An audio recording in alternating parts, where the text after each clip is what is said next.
What's up, Fight Fed? So it's Dad of Dantaz Boxing, and I'm here with another post-fight review. And to be honest, I was heartbroken this weekend because of what happened with Tszyu and Sebastian Fundora. Personally, I feel like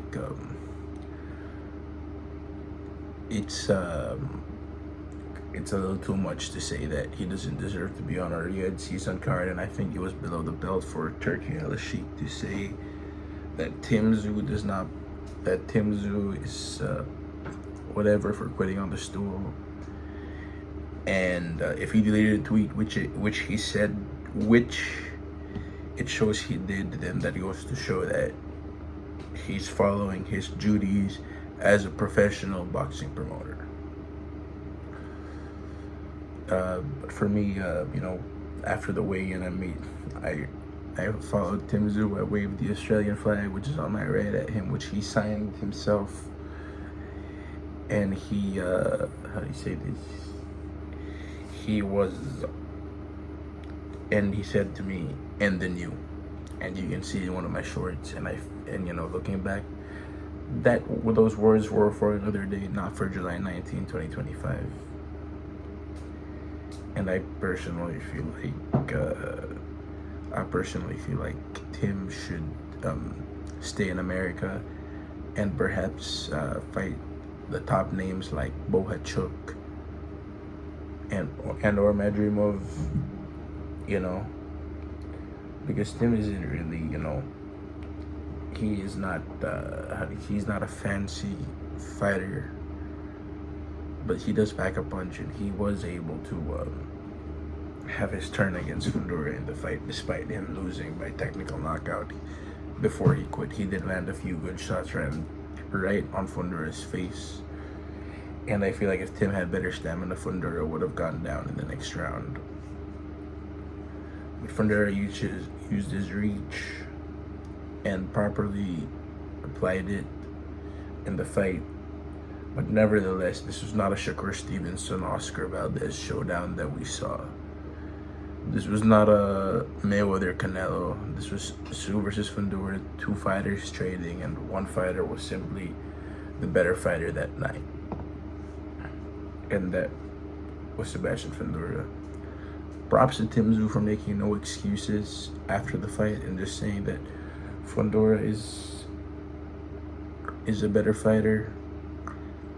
But I gotta say this in my honest and biased opinion, that was, I will make the excuse for Tszyu on his behalf.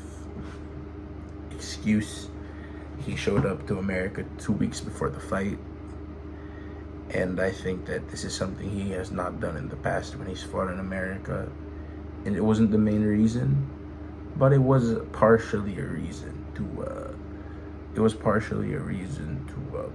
hold him back from unleashing his full potential, because jet lag can sometimes last for more than 2 weeks.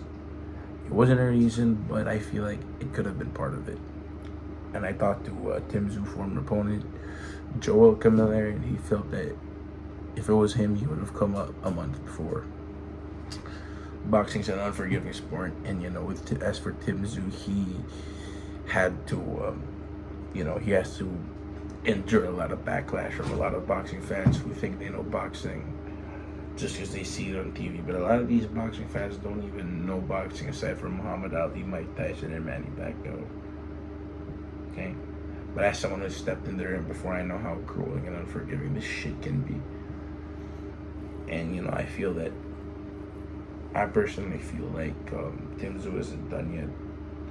But I feel like going back to Australia and facing another fighter on the level of Joey Spencer is probably not the best decision that his team can do. Possibly fighting here in America, a 6-round tune-up fight against probably not even 6, man, fuck that shit. Not a 6-round tune-up fight, probably a 10-round fight against Bohachuk or Madrimov, because, he's still out here to prove his next level. And, Tim posting a video on the treadmill 2 days after the fight is just wow. wow. So all these boxing fans that say they don't, that Tszyu's done, Tszyu never had it. Man, please, please, man. Keep your useless opinions to yourself and leave the experts to it. That's all I gotta say.